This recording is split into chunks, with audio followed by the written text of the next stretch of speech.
Hey everyone, it's Andy Kushner, host of the Wedding Biz. Welcome back. These few days after Thanksgiving, I'm still feeling the spirit. I want to continue with that, but before I do, I want to mention that if you missed last week's episode, it was yet another amazing one. Allison Hotchkiss Rinderknecht, a great planner, designer out of San Francisco, though she works globally, and it's amazing to me how week after week, every single person just has so much to say, so much for us to learn from and be inspired by. So if you missed Allison's episode, I recommend you go back to it. And before I tell you about this morning's guest, I want to express some gratitude, again, on behalf of this being kind of the week of Thanksgiving as I see it. I want to thank my marketing director of my team, and that is Melissa Fancy. She is also the co-host of The Next Level. Melissa, you are so wonderful to work with. I can't thank you enough for all the hard work that you do. You are so committed and dedicated to this. It means so much to me. Also want to thank our editor and consultant, Christy Hausler, who is lucky enough to live in Key West, Florida. We are all virtual. Melissa's in California. Christy's in Key West. I'm in DC, Maryland area. Anyway, Christy, I thank you so much too. I mean, my God, you are giving so much than I ever asked for.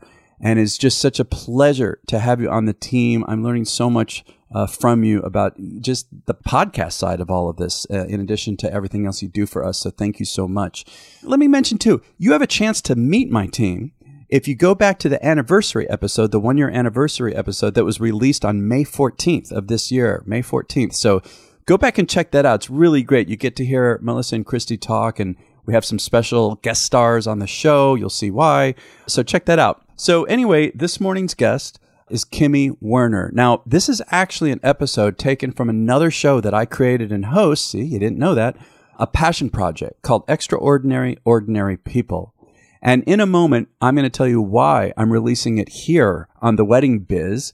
And it's somewhat connected to the spirit of Thanksgiving. It's about Kimi Werner, who grew up very poor, though she didn't even know it.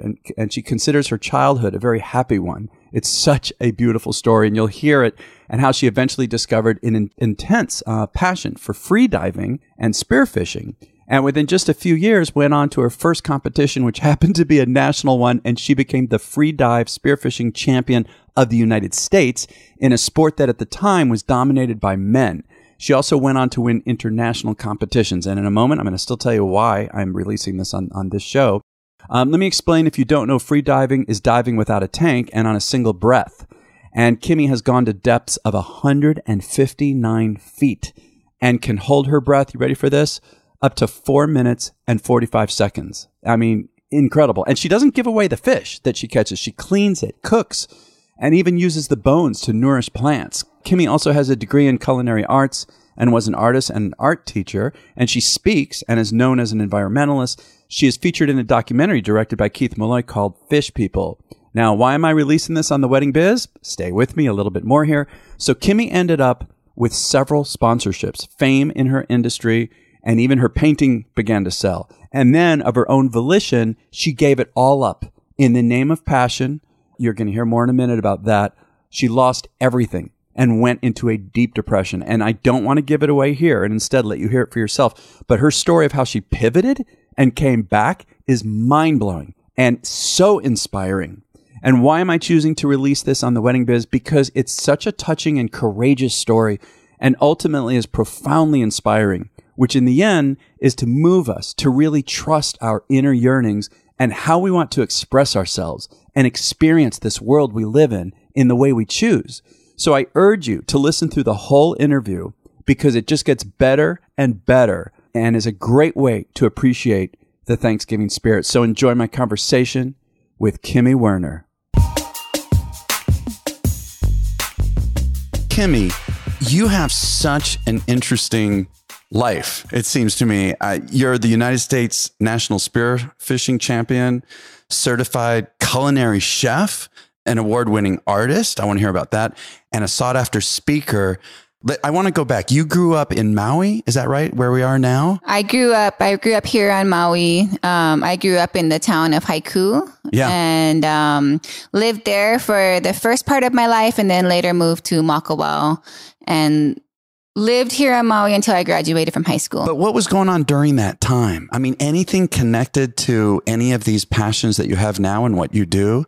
Absolutely everything.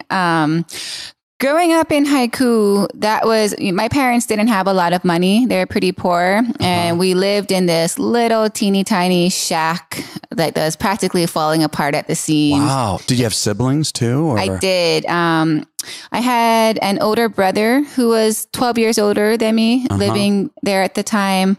One older sister, 1 year older than me. And basically we all lived in this tiny little house that did have 2 bedrooms, but I just remember the color of the house would kind of change with the seasons and with the different mosses and molds growing on it. It was a very rainy little spot we had. We didn't have any neighbors or anything like that. Wow.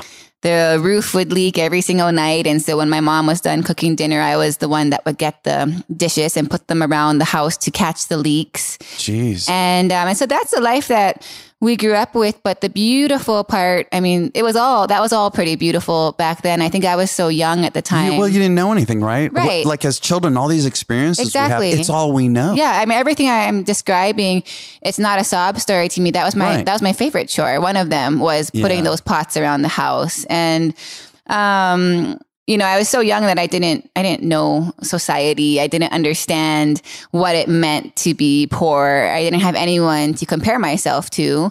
And so all I knew was just family and nature. Well, what did your parents do? So my mom at the time was a waitress. She was working at the Maui Country Club. Basically trying to live off her tips. Oh, and this is interesting. I mean, here she is going to a country club where higher class people and a whole different scene. That's interesting. Yes, yes. Did she seem happy with that? Did she talk about it much? I mean, I think that our main happiness, I think in a way, because as much as my parents worked, because it was still hard to make ends meet and raise a family of 3 kids. They also had taken in my cousin, so really it was 4 kids. Wow. I think because that was kind of hard to make ends meet, we also spent so much time just in nature, foraging and gathering our own food and doing things in a simpler way for the sake of saving money. But I think those times, they definitely seemed happy. Oh, now I'm starting to get it where, your whole interest in and appreciation of the simple things. What about your father? What was he doing? So my dad his skill was plastering, like building houses with stucco. And so he was trying to start his own company, but it was basically him and a buddy. They owned like a wheelbarrow and, could mix cement. But, and he had a pickup truck. I remember him painting the letters to say Werner Plastering on his own pickup truck, hand painted. Yeah. And so he was starting his own company, but it was definitely slow. He was just, he was working construction and pushing a wheelbarrow around, really. So what kind of things were you doing growing up? I mean, you said you were kind of isolated there. You had friends or not really? Was it just more the family? The animals that I would find were my friends. Like what kind? I would just walk around and just find a bunch of stray cats and stray dogs. And when I was 4 years old, I convinced my parents to get me a pig, which they did tell me, though, this is a farm life we're living. Oh, no, you're saying that in one day? Yes. Wait a minute. So did you name the pig? Muddy. Of course. I loved Muddy. Muddy was my best friend. Oh, no. Yeah. And eventually... Yeah. It eventually, Muddy became dinner. And that was a very sad and traumatizing experience for me, for sure. I mean, and I did agree to it all.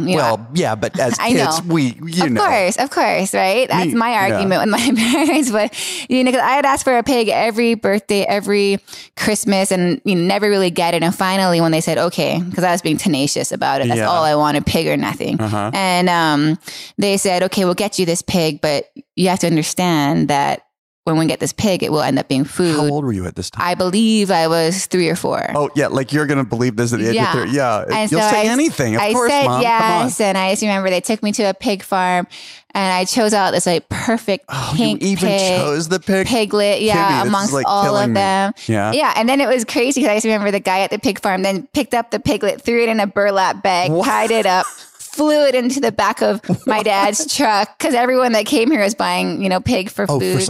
And And I remember just getting in the back of the truck, and it was so weird and awkward trying to hold my pet pig through this burlap bag, and it was just peeing on me, and it was such a weird, but Muddy and I did become best friends. Aww. Muddy hung out with dogs. Every time I'd have to put her back in her pen at night, the dogs would cry. Aww. We would wrestle, we would play, and I would actually be able to ride her because she grew so fast within that year or two that I could ride her down our dirt driveway to check the mail every morning. I would love to see a picture of this. Yeah. And the mailman loved to watch it. If I wasn't there waiting for him with my pig, he would wait for me just to watch me riding down. Sweet image. My God. And then one day, I just remember hearing my parents kind of arguing about who had the car keys last. Like, they're looking for the car keys. And I just remember my mom saying, Chris, no, you had it when you took Muddy to the slaughterhouse. Oh, no, they didn't even tell you? No, they didn't even tell me. How old were you at this point? I believe I was probably 4. Oh. They didn't tell me. I didn't get to say goodbye. And I didn't appreciate the fact that she was taken to a slaughterhouse instead of even butchered herself. Wow. Yeah. Hi, Mom. I see your mother walks in right at those. She's like playing a violin. She's faking like she's playing a violin. Yeah. I've been trying to hold this guilt trip against my parents my whole life since. It's terrible. No, it's not working. My dad, from the moment I just told him that, I need him to understand that wasn't cool and that Muddy was my best friend. He always has the same answer where he just says, Kim, like if you were to think about all those other pigs at that farm that day and think about what their fate was, he's like, look at how lucky Muddy is. She got picked out amongst the hundreds of pigs by this special girl, taken to a place where she had so many friends, all these dogs and other animals to play with every day. She had a girl to be her best friend and feed her. And then she just had one bad day. Wait a minute. I had goosebumps. I'm almost starting to well up. And right? She had one bad day. And your father's a nut. And I would get so frustrated with that. But he'd say no. He's like, if you could sign me up for that life, I would take it in a heartbeat. Yeah, no, but there is something to that. Yeah. What a wonderful, because I'm just thinking as a little kid, yes, it's traumatizing, but at the same time, again, it's kind of the yin and yang. You're getting both at the same time. You're also getting an incredible lesson. That's true. It was a tough one. I definitely felt conflict about it. I did partake in eating Muddy because the way that my parents kind of taught this to me, I understood it. I did understand it. And even at a young age, I had experienced enough of watching them, harvest food that I did get it. And I wanted to honor Muddy and I didn't want to waste Muddy and I wanted to honor her. And they were so pleased with how beautiful this meat was and how long it would feed us. And so I did. But I remember just always just feeling such a betrayal and just so sad for the friend that I lost and really wanting them to understand that. And when my dad would first give me this theory of one bad day, I would just get so frustrated with him just because he has a way of communicating too, where he's kind of laughing like, one bad day. I would love that. Like all those other pigs, think about how many bad days they had, but Muddy had one bad day. And so I'd get so frustrated with him, but I have to admit that as I got older, as life, unfolded around me, I started to recognize the truth in what he was saying. And when it came to the lives of all of us animals, like on the planet, and even when it came to just going into the wild and seeing how ecosystems work underwater, or even how on land, I went to Africa and watched lions hunt Cape buffaloes and just understanding that, in a way that is like, it's a cycle of life. It is, and although I would have loved to see Muddy get old and die of natural causes and have a whole long relationship with her, like how most people do with their dogs. I also do understand my dad's point that she was taken from a pig farm, given a great life, and really did have one bad day. Yeah. And it makes sense. So after that, what else are you doing during your childhood while you're growing up there, generally speaking? I mean, anything directly connected to what you're doing now? Yeah. Aside from all the foraging on land that we would do and just the exploration I had as a kid, being able to roam free and be in nature, I spent a lot of time underwater. My my dad, his main way of putting food on the table when he couldn't make ends meet was to go free diving and spearfishing to feed our family. And at a very young age, I think he just realized, well, if my mom was working when he went to do this, you know, he had two choices. He could either hire a babysitter that he couldn't afford, you know, or he could take me with him. So when I was about 4 years old, he started letting me tag along. Oh, interesting. But, you know, I'm also noticing here too, something else. Like, for instance, I mean, I'm old enough that when I was growing up, I was able to go ride my bike freely, like in first grade to school. And, you know, there was this whole sense of freedom. But then as decades started to go by, we start to get, you know, later, there's this, you know, sense of, for parents of, God, this is a scary world out there. I can't let the kids go too far. Now, you know, if they're going to ride a bike, it's all in a very certain area. You grew up really with none of that. I mean, just this sense of freedom. Yeah. You know, you didn't have to go through that kind of thing.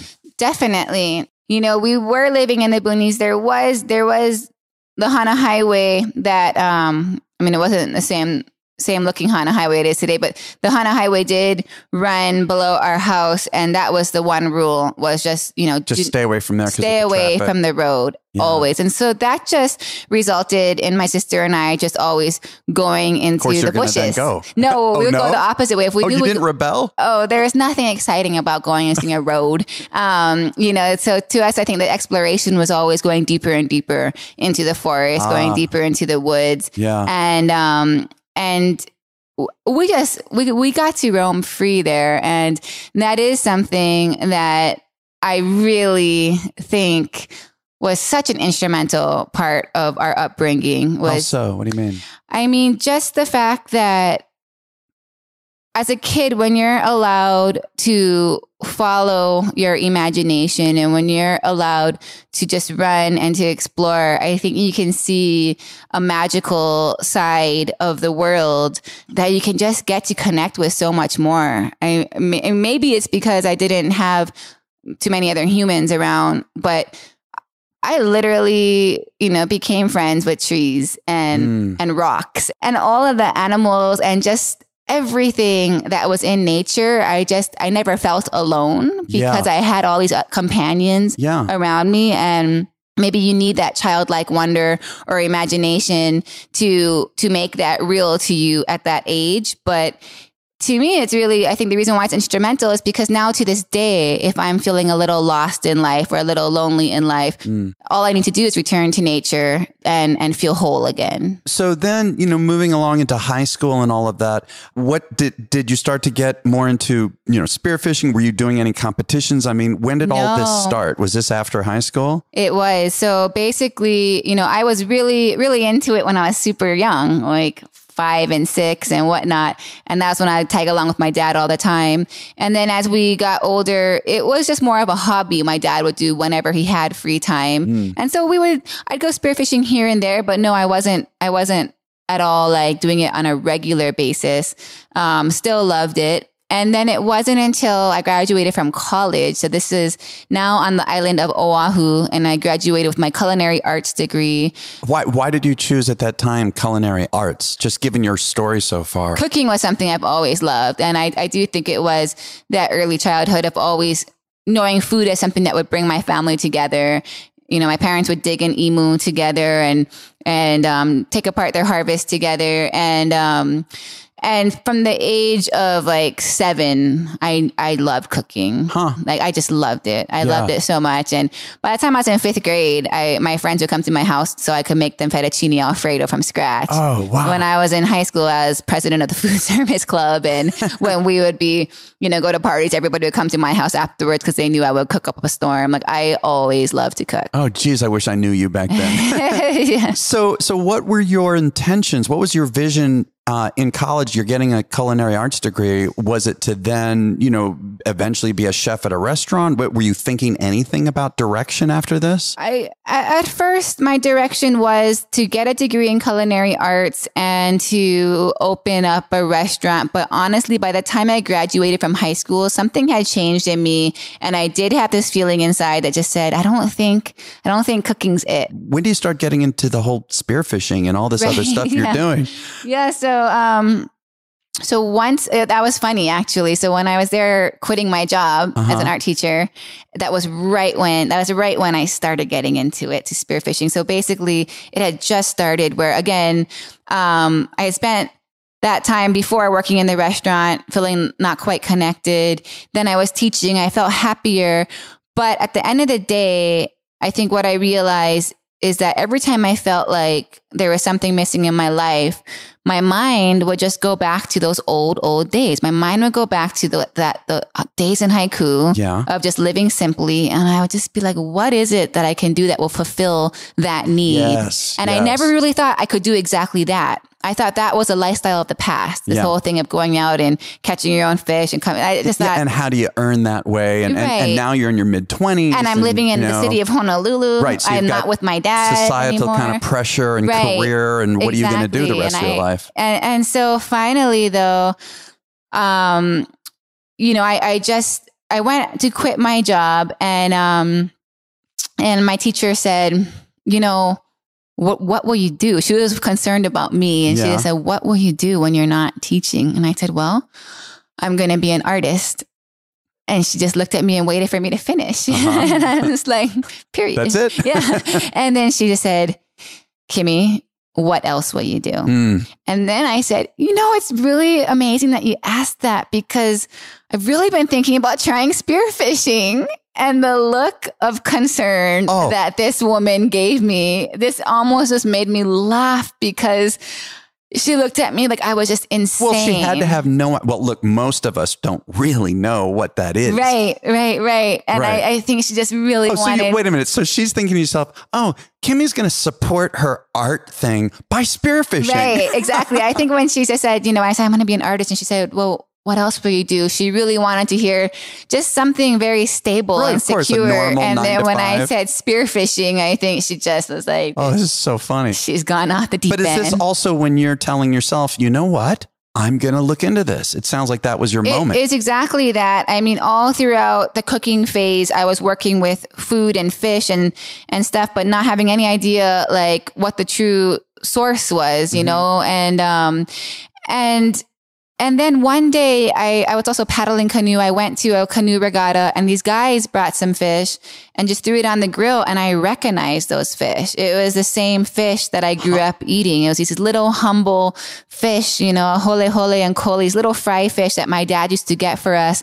And as soon as I saw them, it kicked in something really nostalgic and meaningful. So I just said, where'd you get those? And they said, we went diving for them. Oh, come on. Yeah. And then I was just like, oh my God. Boy, the synchronicity of all of this. People still do this, like it's still a possibility. And so that was when I just was like, wow, it can be done. And so I asked these guys like, hey, will you take me diving? I used to go diving, and you did. I'm like, oh, when I was like 4, And so I think I sounded like a big liability. So nobody called me to go diving. So you're trying to get invited, but you're not. And I'm not. And then that same, that same thought came to me. I can't just wait for something to fall in my lap. And if this is something I want, I just have to do it. And so that was when I just decided, okay, I'm not waiting for phone calls anymore.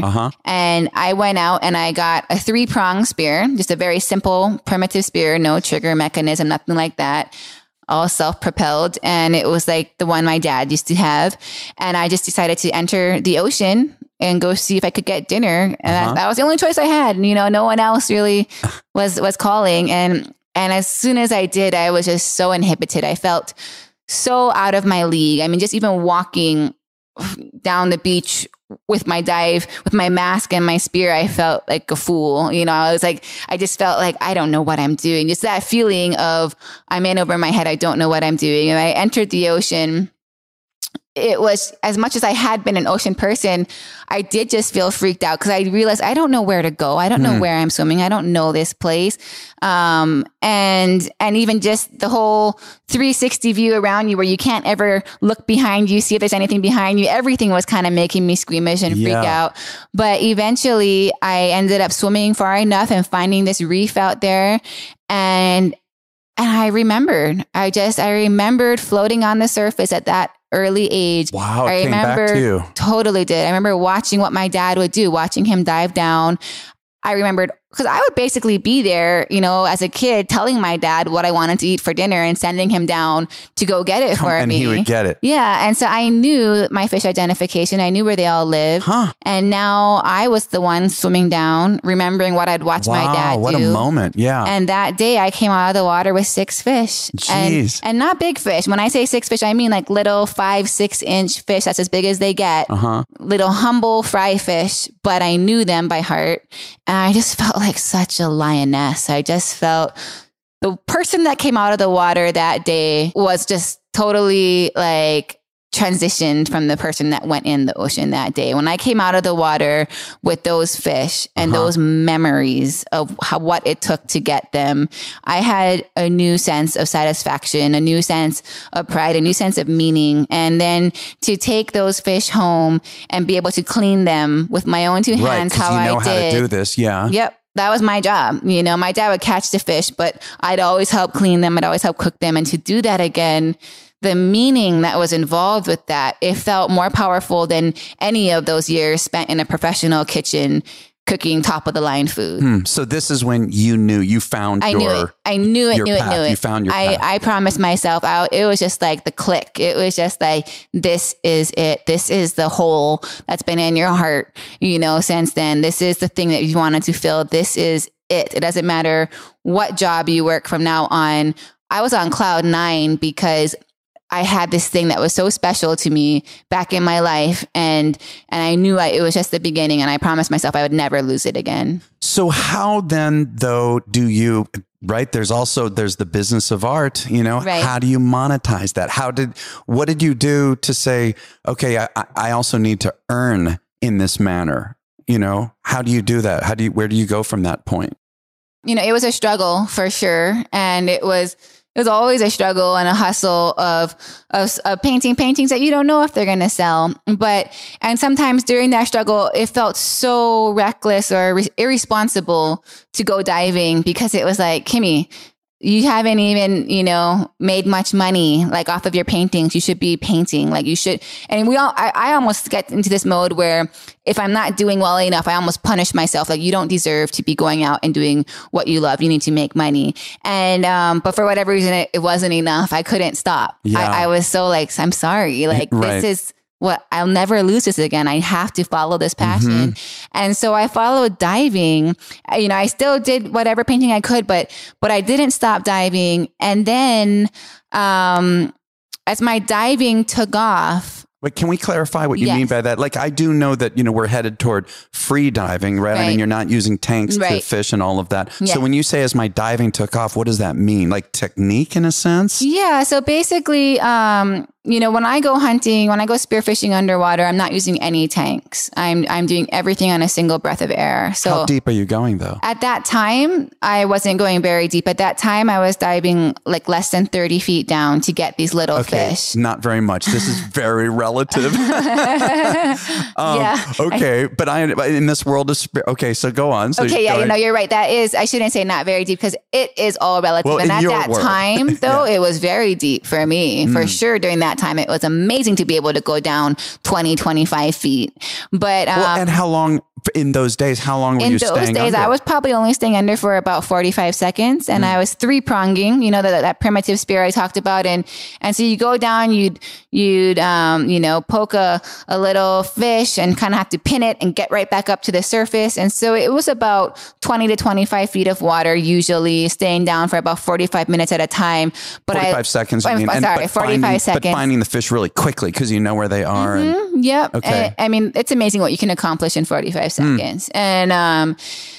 And then I start showing up to my own barbecues with these fish. You know, I start showing up to my own regattas with these fish, and then all of a sudden the invitations just started coming. I'll bet. Yeah. I was right now trying to angle for one myself, but I know you're leaving today.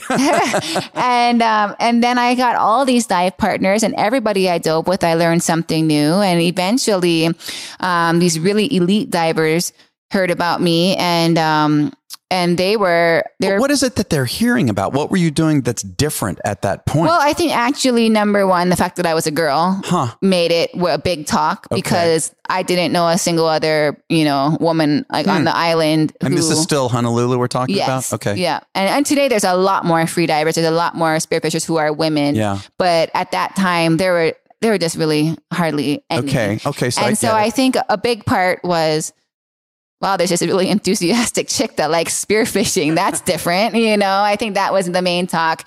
But then I think as I started diving with more and more of the guys, I think it surprised them that I could keep up with them. And I think it surprised them that that I could do better than them sometimes. And I think a lot of people found that fascinating. Can I ask you, what does that mean, doing better in your world? What is doing better as a spearfisher?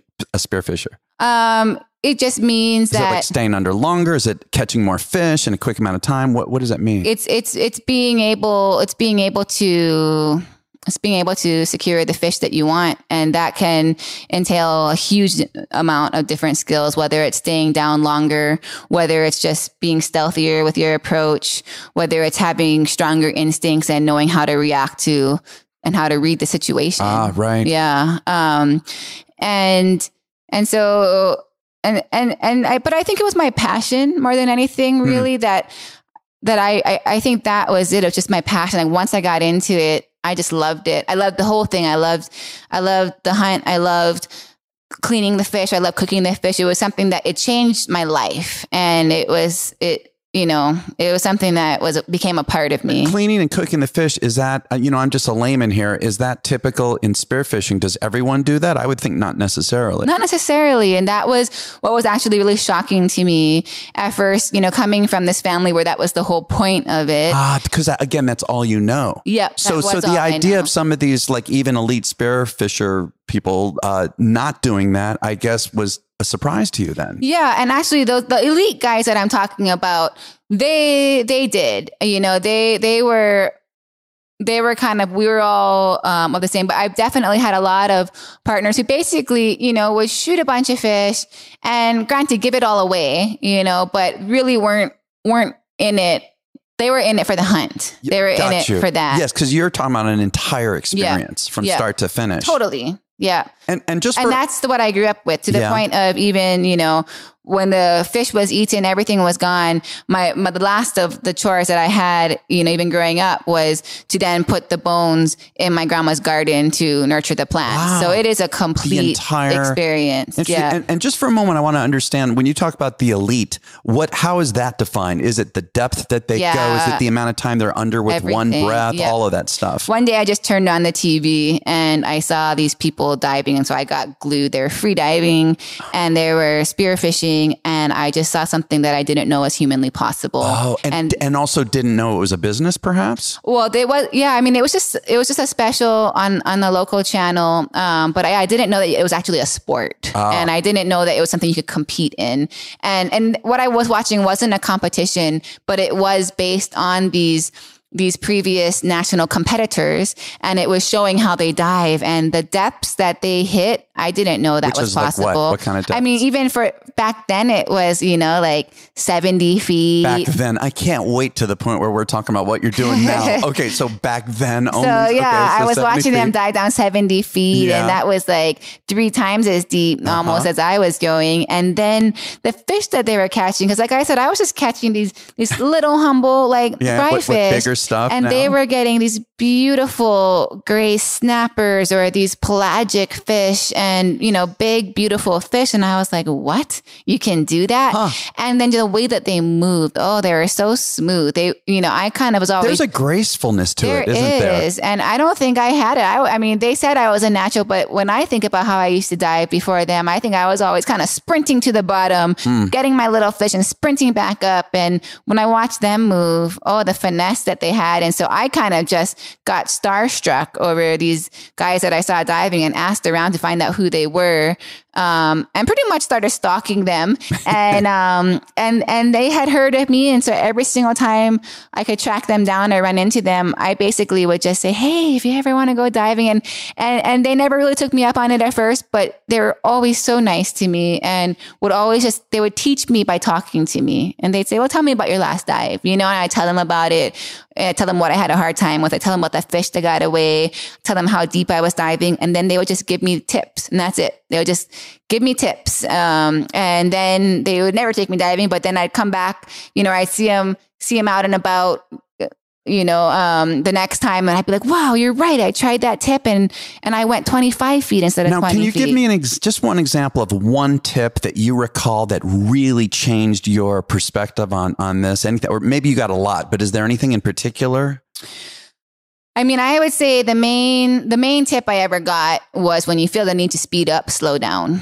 Why is that? Because so many times I think when you know that you have a limited amount of time to get something done, it puts us into panic mode and we rush. I mean, you have to know that. I mean, when you are late to get out the door and you can't find your keys and you have to be out the door in a minute. Right. You'll be more effective, I guess, if you slow down. Yeah, you start rushing and it doesn't make anything go any faster. And it's the same with having this limited amount of, oh my gosh, the dog knows how to open the door. Sorry. Wow. Pookie. Your dog knows how to open. Let's go down there. So you had to train yourself to kind of do the opposite of what you felt like doing. And I see it anytime, I watch someone who's kind of new to free diving in the water. They'll kick extra hard. They'll swim extra fast because there's this part of us that thinks if we just get down there faster, we'll have more time down there. But really you just end up burning more oxygen, using more energy and have a lot less time. And so if you whenever you feel like you're running out of air and you feel like that need to speed up, if you do the opposite and you slow down, first of all, it relaxes your whole body. You save your oxygen, and then you'll be so surprised at how much more time you actually have. Yeah, interesting. So, okay, so you're getting these tips, you're improving your own technique, and you're developing your style, and then how do you then get deep into the competition level? Right. So eventually, these guys did end up taking me under their wings, and they did end up inviting me diving with them. And once they saw me dive, they really just decided to make me their little project. And these divers just trained me, really. They just were so amazed by everything. And they opened that door for me and they started teaching me how to dive deeper. And I still never wanted to use a spear gun. I was so content with my 3-prong that even my first year of training with them, as much as they tried to say, you're ready for a spear gun, I would say, no, like I'm still mastering this. And after a year of that, I moved on to a spear gun and they just started saying, Kimmy, like, if you were to compete, like you would do really well. I see. Now, again, I'm a layman. So the difference between the two, I'm imagining it's speed and accuracy and power, all of that. It's the same as what I was doing. It's just measuring yourself against other people, right? So when it came to competitions, usually the way that it's worked for a free diving spearfishing competition is that you get 1 point per fish and 1 point per pound. And so variety counts, size also matters. And you're given 6 hours to go into the ocean and do a kind of a scavenger hunt for whatever species are on the list. There's bag limits to everything. But can I understand this is before it actually starts, you mean, just to kind of scope out the area? No, this is competition day. Yeah. Yeah. You want to be there in advance scouting out the area. But on competition day, usually you paddle out in a kayak, they blow a horn, and then everyone just goes to their dive spots within the competition. That they've already scoped out, you're saying. Okay. And then they have 6 hours to cross that finish line, and then your catches are all tallied up, and there's a winner. And so that is a lot of time. I'm surprised. Why 6 hours, do you think? Because spearfishing, durability, to see consistency and all of that. And I just think because spearfishing for fish while holding your breath is really hard, and it takes a lot of time. I mean, plain and simple. Okay. It's not an easy task. It's pretty hard. Okay. Yeah, it can take you all day to get a good catch for sure. I mean, it's not the most efficient promising way to hunt. There's obviously, I mean, that's why most of the world uses fishing poles and fishing lines and nets and industrial style of fishing, because or just go to the store like I do and just go buy it. Because to actually make yourself a fish and swim down to the bottom of the ocean holding your breath and shooting fish, you got to put your time in, you know. I'm a layman. All right, so let me understand at this level now of competition, how much depth are we talking about, and how long do you stay under now? Oh, so for the first time I ever competed, it was at the national championships. It was my first time ever diving outside of Hawaii, period. And it was in Newport, Rhode Island. And so for that specific national championships, they made a depth limitation, and they made it up to 60 feet. That's all, just 60 feet. and how long ago is this? Is this how many years ago? 2008. Okay. All right. And what about the amount of time that you're under?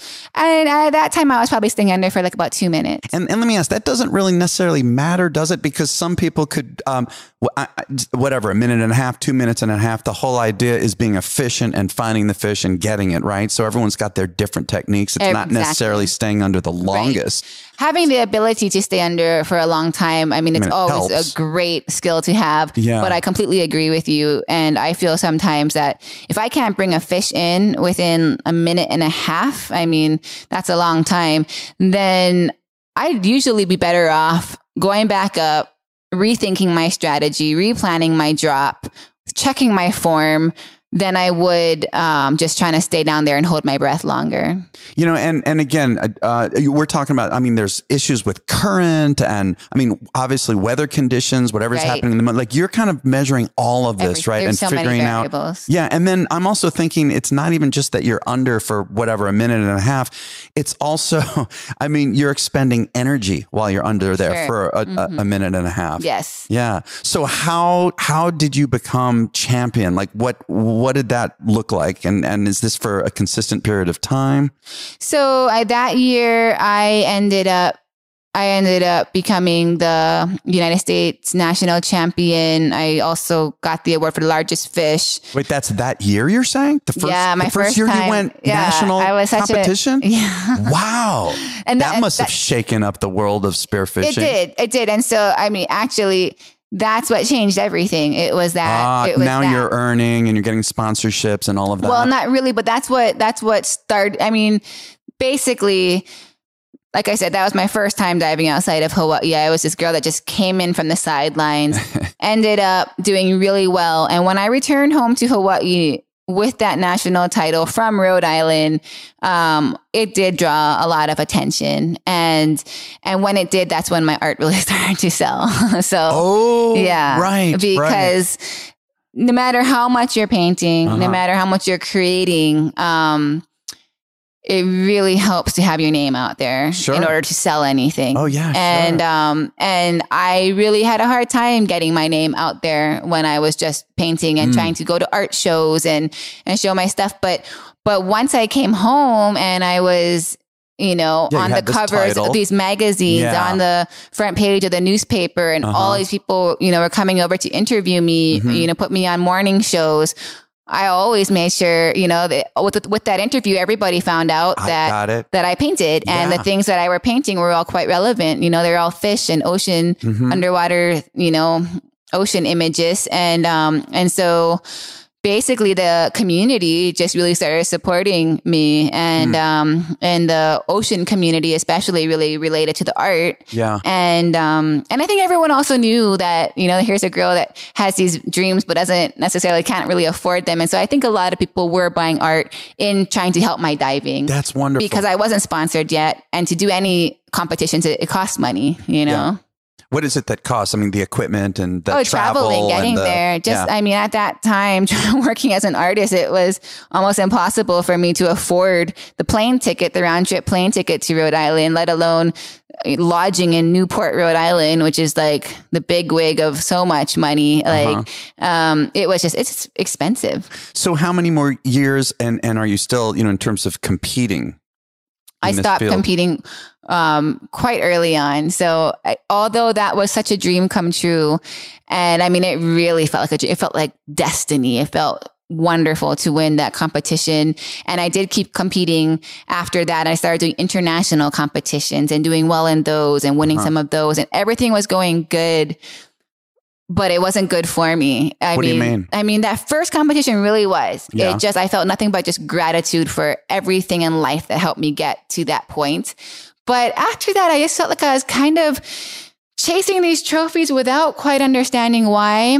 And when I would win them, it wouldn't feel as fulfilling. It would more just feel like, okay, I defended that title. No, it's like another notch in the belt. Yeah. Kind of thing. And then when I wouldn't win, I'd feel really like bad. Like I just, and I didn't like that. I didn't like that because to me, I still remembered, that day when I just went out and got diving again just for the sake of purely food. out of love and purely out of love and soul and food and taking care of others, reconnecting with my roots.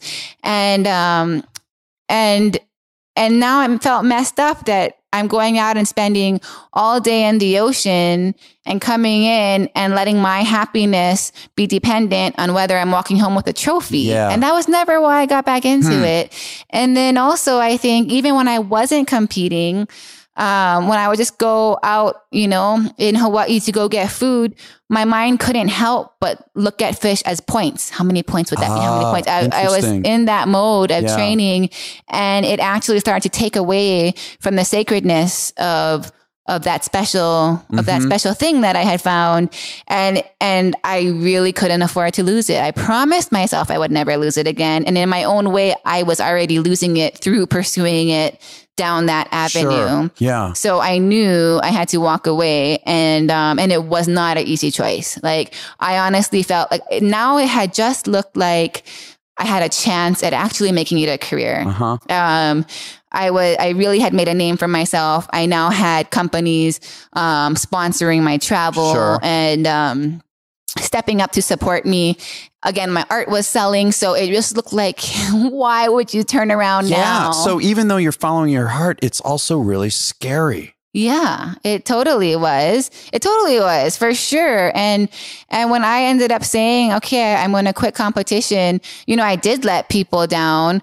And it did really bum me out. And it wasn't easy at all, because I did feel like a loss of identity too, because I had built so much of my own, I don't know if it's ego, but on this recognition, on this positive feedback. Yeah. Wow. And I didn't know what. So you didn't know what was going to lie on the other side. Nope, I didn't. And it took I don't know, it took a while, maybe, I don't know if it was a full year, but I definitely, went through some hard times and some depression, just trying to figure it all out. And it got to a point where it affected my own diving, even because when I would go back in the water, even knowing that I was trying to go back and just return to the love of it all, I still had so much self-doubt and self-criticism in my head that I would be just attacking myself in the water. What? Can you tell me more about the hard times, the criticism? What was it? I think like my main dive partner at that time, he wasn't one of the guys that really trained me from the beginning, but now he was like, he was the one of the main guys when it came to competition. And we were just such a great pack when it came to hunting, and we both were really good at competing. And he was my main dive partner. And I think when I decided to not make my focus competition, it really bummed him out, and he did not take it well, and just really, said I was a waste of talent and not, just not, I don't know, it's said things that really put me in place of how much I was really blowing it. And there just weren't a lot of people who really understood, like, why not give it your all, Kimi? Like, and these are people who wanted the best for me. Yeah. And so I know it was harsh, tough love. I know that it was because they wanted to see me succeed, but seeing myself lose friends over this decision, that was tough. Wow. Yeah. See, you're talking about now a whole other side of what so many people struggle with in the arts or not in the arts is following your heart and just somehow shutting out the outside world, which is in your particular example is really very apparently powerful and loud. Yeah. And to stick with that, what do you think it was about you that was able to, even though I understand you're saying there was depression and hard times, what was it do you think about you that allowed you to stick with this and to keep going on with your position, in spite of all this outside stuff, influence? I mean, I'd have to say that there were a few people who did support me no matter what. And that helped. It really hurt that, that it did, break relationships and let people down. But I think to have just a couple of friends who they would always say, Kim, let's just go diving. And they would try and get me back in the water just to get me happy. That really helped, but it didn't work at first. Like I said, I would go back in the water and I would just still feel so tormented by everything that my diving got affected by it. And because I think so for me, maybe one reason why I was able to even keep up with the guys and do my thing is because I didn't rely on just pure strength. I didn't rely on physical ability purely. I relied so much on intuition and instinct. Yeah. And that only works for me if my mind is clear. And as soon as I would put my face in the water, my mind would be clear. That's what I loved about it. I loved how quiet it was. I loved the fact that every single voice that goes through my mind on land would just be quiet. And all I was present in the moment. And now in kind of going through these hard times for the first time ever, something, was able to penetrate through that and interrupt this sacred space. And, at first it started with the competition and the points, but when I quit competition, it was the self-doubt of where I'm going on my path. And whenever I would enter the water, those voices would be right there waiting for me. And my intuition would go out the door. My ability to focus would go out the door, and my hunting started to suffer, which only then reconfirmed everything that these voices were telling me about myself. And it was this downward spiral that almost felt like torture when I get in the water again. God. And so that sucked. And so it was really hard for me to go diving. And I would think about the dive partners that I lost, and that would really make me sad. And the friendships because they were so good, that I needed someone like that to be in the same mode. And those friendships were kind of broken for the time being. And, but I did have some other friends who were just like, hey, let's just go. I'll go diving with you. So that started to bring kind of the original love. Why you did this? So you started to get back in touch with that child part in you that got turned on to it in the beginning. It didn't at first. Like I said, at first it was just torture. And I'd end up just being, sorry guys, this is not working. I just want to go home. And then this one time when I said the same thing, it's just, I appreciate you bringing me out here, but this isn't making me happy. I want to go home. And then so we were packing up the kayaks, strapping our guns to the kayaks, getting ready to go home. And then I just said, let me just take one more drop. And you guys mind just spotting me from the surface? And I'll just take one more drop. And I left my gun on the kayak and I just took this drop, and it was a deeper drop. It was probably close to, 100 feet or something. And I dropped down to the bottom of the ocean without a gun. And I just put my hands over my head, and I just planted my face in the sand and just laid there on my belly, face in the sand. And I just let every single voice just come. Every voice. You want to tell me what a loser I am? Go ahead. You want to tell me how much my diving sucks? Go ahead. You want to tell me how I threw it all away? Go ahead. You want to tell me how I still will never find a career and I'm just blowing it in life because I keep playing around?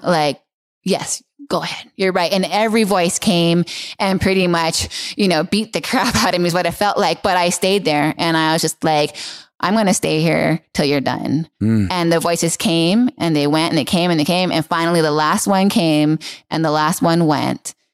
And when it did, I finally picked my face up and I looked around and I can honestly just say I saw the beauty of the ocean again and I saw it presently and it was quiet again. And then I could hear that it wasn't really quiet because I could actually hear the whales. I could hear the sand moving. I could look up and see the columns of light that just come down. And I was like, oh, that's what it is. The way that the sun is distorted on the surface. like, how lucky am I to get to see that from down here, and seeing then those two silhouettes of those two friends that have supported me the whole time, right there watching my back, and feeling the pressure that was squeezing me at that depth, and how it always used to feel like a hug to me. And it finally felt that hug again. And then I knew I was back. Wow. Because I felt all those things, and I knew that's what it's always been. Like, as long as I can just come out here and do this, I'll take it. And I went back up to the surface, and my friends were kind of freaked out because I think I was down there for a while. I don't know how long. And I just looked at them and I smiled, and we never once talked about that to this day, but we all just knew, like, I'm back, and that was the start. And that's when I went back to diving, and I took it step by step, just started going just for food again. And sometimes I would just leave my gun at home and go just to experience those things I talked about. And it did start to put that happiness back in me. It put that, it slowly. And then I realized things, and I started to see my own path, that I still do want to travel. I still do want to go to these other countries far away, but just not for competition. Yeah. I actually want to go and see the place. I actually I don't want to just go somewhere and scout every single day and then have one day of shooting fish just to go home with or without a trophy. Like, I want to go to cultures, and I want to learn, go to countries and learn about different cultures. I want to see how other people eat fish, how they eat food. I want to learn about the ecosystem and see why the ocean doesn't look the same as it did when I was a kid. I want to see what's working for other cultures when it comes to managing their natural resources and what's not. Like, that's what I want. And that's what I started learning. And so I just started doing it. And, I still could make a living off of painting. I could pay the rent. And as long as I could pay the rent and take care of my dog, then every other penny I saved it to get on a plane and go do exactly that. And as I did, that was right when, social media started becoming a thing. Yeah. There was no Instagram yet, but there's Facebook, I think. And so I would always share what I was learning. So you started blogging? I think I just basically started posting pictures and experiences. It was probably Facebook. I don't know, maybe it was MySpace, but I think maybe it's MySpace, but it was on social media. I just started to share. You're sharing your stories and what you're doing. What I was doing and what I was learning. Yeah. And then purely out of passion and excitement for what I was experiencing. And then to my surprise, my following actually grew. And it turned out that a lot more people could relate to hunting fish for the reasons that I was hunting fish than they could for trophies. And so even though I had made such a name for myself in this world of like competing and sports and whatnot, then by creating my own path, I made a broader world for myself. But I would say that it's not even just the details of that, but it's a universal story you're talking about simply following your own path, creating your own path, following your heart. I think you're right. I think that's what people really relate to. I do too. Through that. Right. No, I absolutely think you're right about that. And that has had a much more lasting effect than more impactful, really. Yeah, I do think so. And it's taught me a lot, and it's made a lot of those, because even since then, there's been so many different forks in the road of making decisions when it comes to career. And I think that is one thing that I've always learned is even if it's not the popular decision, even if it's not what, society and the rest of the world tells you should do, you need to kind of tap within and listen to where your heart's really at, what feels right to that authentic voice. Yeah. And no matter what, see it through. Well, also your story says that part of that, to get there, you had to go through these really hard times and depression and completely questioning yourself, seeing some friendships break apart. I can't imagine all that you went through, but that's also part of the story too. That is part of the story. It is. And it gives people hope that, when they're going through that is necessary. It's part of it. It's part of the healing in a sense and finding your way. It is so no fun going through it. And of course, my heart goes out to anyone that's going through times like that. But I do believe there's so much beauty in it. And obviously it's sometimes easier to see in retrospect. But that's probably been the most healing part of the whole process is later on looking back and seeing full circle, like, wow, that time in life that really stung, or that time in life where I really felt like such a big loser. Yeah. Like, look at what that did. Look what it led to and did for you. Yeah, that turn that it took. And look at now full circle what you wouldn't have without that. And not only does that give me gratitude for that, but it heals those times, you know? And so I do believe that you know, the more that I recognize that now I'm at a point where even when I get sad over things now, I can be happy sad because I can see the beauty in it. And I know that, yeah, this is that part of the story. And it's never fun when you're presently going through that part of the story, but I know there's beauty to it. I know it's going to make me more of a person, more of a whole person. I know it's going to make me more compassionate. I promise you that. Yeah. You know, like that's one thing hard times do for me is makes me a lot less eager to judge others and I just gives me so much more compassion. So what does your life look like now? So now it just turned out that, you know, like after following that, I ended up getting sponsors and actually getting the best sponsors ever, in my opinion. Interesting. But I don't want to assume anything. So I'm going to ask, like, for exactly what? Sponsoring for what purpose? I mean, sponsoring, I guess if you had to put it in tell a your box, story, it would be, I am a sponsored athlete and I'm an ambassador for different companies and my, you know, I'm an athlete of freediving and spearfishing. So what kind of companies? What do you mean by that? You don't have to name specific ones, but I mean, what does that mean that you're an ambassador for companies? So I mean, it might help to name specific ones. So it's like Patagonia, for example, they're my main sponsor. And so they have a group of athletes that they represent, anything from rock climbers to trail runners to surfers. And I'm their only freediver, spearfisher. But all it means in that case is that they support what I'm doing. I use their products to help me do it. And we're able to, I mean, this is how I go for most sponsors. We're able to create content that, you know, that mutually benefits both of us. With Patagonia, I feel like it's almost a lot more organic than that because they are a company that they believe so much in doing what's right for the earth that if they see somebody doing something where they say, hey, that's a good, sustainable, you know, good way to live and an inspiration for others to see, they'll just support. I got it. So you're a brand ambassador. I'm a brand ambassador. So basically I have about 7 different companies right now that I represent. And I really have selected these companies so carefully. Patagonia was one of my first sponsors, and they're the ones that really taught me that because their values ultimately ended up making me want to be a better person every day. And that was something that I didn't realize it worked that way. And from then on, I really try to only choose companies that are fitting for me because I don't want to just be a puppet. I don't want to just be somebody selling something I don't believe in. Of course, I can see that with you. But if the product is something I truthfully believe in, that I feel like this is making my life so much better or the world even so much better, then it's a perfect fit. Because then I can still be my authentic self and I don't have to find pitches. I don't have to, you know, dance a dance in order to get a paycheck, but it works out naturally. And so that's the sponsored side of things. I also just really have a lot of people who want to film me freediving. And so productions have been a big part of my job. Yeah, I saw one video. I think it's called, it might be a little while ago, Rubber Bandless Braid. Why are you laughing about that?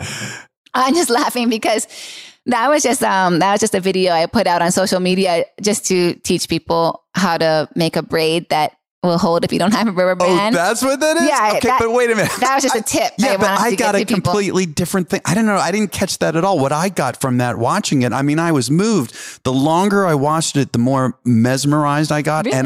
And I saw poetry and grace in your motion and how you ran across the ocean floor at that one point. I mean, I thought, isn't that the video that it said rubber bandless braids? You went down and and then you were like, you picked up a rock, Oh, that's a a boulder. totally different video. Oh, that's not rubber band. No, that's not. No. Oh, okay. No. What is that one that I'm referring to? Okay, so the video that you saw, that was just a fun video that my boyfriend Justin and I made just to show how much fun you can have with a rock. Oh, that's all. Yep. Okay. Well, interesting. But here's the point, I guess, is that I saw the, the art, again, the poetry of the way you were moving. Maybe for you, it was very simplified. For me, though, it mesmerized you. You're running across with the boulder across the bottom of the ocean. And then you did a somersault up in, I was going to say in the air. In the water. But I mean, there was something very beautiful about it. It grabbed me. Thanks. Yeah. That video, I mean, I've made a lot of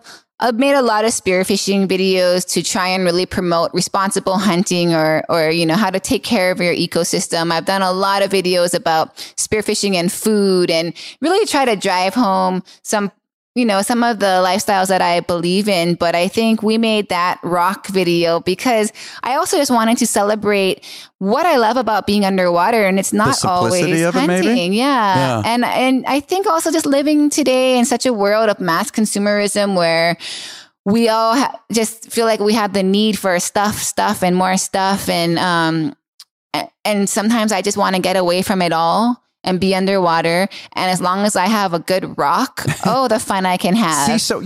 Well, there you go. It's the simplicity, the beauty of that, right? That you could just feel so happy and content down there like and that. I just wanted to show that with a simple rock, look at what you can accomplish. And so in that video, do you know what? This is so apropos. I'm sorry I'm cutting you off, but this is so apropos today with kids, all of us really with technology and constantly on the phones, and we're constantly texting and the consumerism. I mean, there's benefits to it, but also I feel like we almost get lost in all of this, all these things. Right. And when I grew up, if I had a stick to play with in the front yard, that was it. Yeah.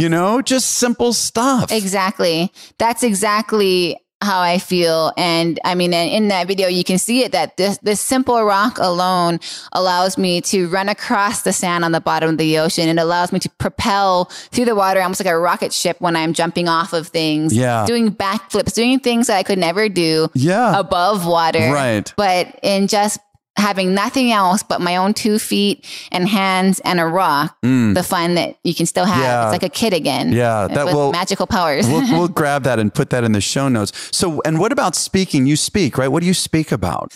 I do. I just would start to get asked to speak about freediving. And then the more I would answer questions, the more people wanted to know my story. And then it just comes into anything that I'm passionate about. So basically, I've given talks on everything from my own personal story to talks to the food industry on what I think positive change means. And my last talk was actually at the Maui Ocean Center for their nonprofit, and it was on ocean conservation. So just a wide variety of subjects, all that are somehow interwoven into this freediving, spearfishing stuff. Yeah, well, I would say too, the story that we got today on this show is a story of inspiration, and it's motivating. I could see you doing that. So you're getting ready to travel in a few hours. I think you're going away for a month. I'm just curious, as an example, what are you doing for the next month? Where are you going? So for the next month, I was a part of this film called Fish People, and it's a film directed by Keith Malloy, and we just finished it, and I am going around on tour with that film. I see. Promoting it. We already did a California tour, and the response was incredible. And so when I leave tomorrow, I'm taking the film to Texas and then to Europe. Oh, Europe. Yeah. All over Europe, or where are you going? To UK, Germany, and France. Sounds like fun. Yeah. Great. Well, so Kimi, if people want to reach you or book you or for whatever, what is the best way for them to get more information about you? My website, KimiWerner.com, is the best place to go. So KimiWerner.com. And we'll put all of this in the show notes too for convenience. Well, wow, this has been, what a story. I really appreciate you being so vulnerable and sharing it with me. Thank you.